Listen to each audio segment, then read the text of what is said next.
علیکم. څنګه امیر صاحب؟ خیر دی؟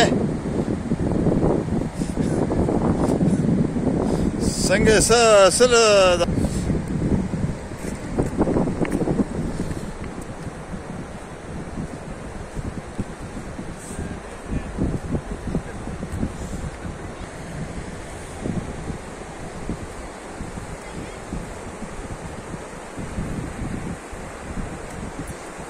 انا بالي څنګه له هي انځو صالحتي ما دې وګړه بوښه ولې ولې خپای ها ګورا خپل موسم دی وښه د سواد د سین په غاړه او زبردست موسم ماشاءالله.